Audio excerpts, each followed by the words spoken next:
Mein Material ist Aquarellpapier, Acrylfarben, ein Spachtel und Kartonstückchen.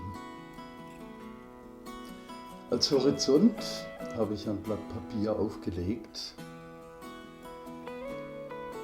und verteile jetzt mit einem Spachtel aus dem Baumarkt goldenes Acryl.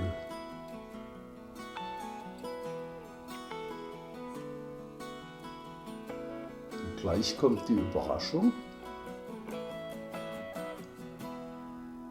Ich hebe das Papier ab und habe eine absolut saubere Linie. Für den Vordergrund nehme ich Acryl in verschiedenen Grüntönen.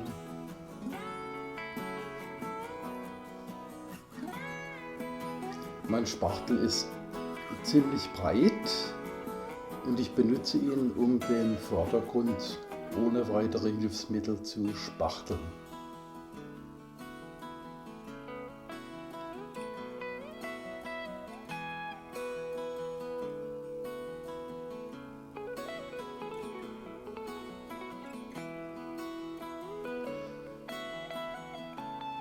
Für die Skyline drücke ich ein wenig schwarzes Acryl auf den Horizont und schneide mir aus einer alten Verpackung Kartonstreifen.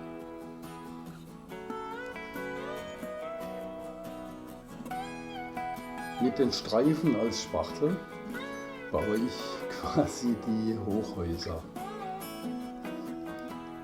Auch mit der Kante kann ich die schmalen Türme auftragen.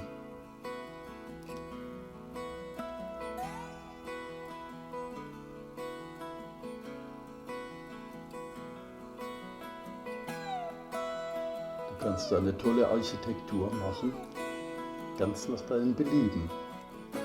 Und du siehst, mit ganz wenigen Mitteln bist du schnell fertig.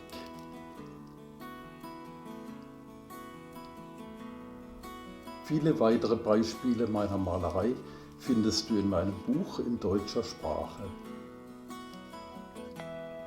Vielen Dank für dein Interesse.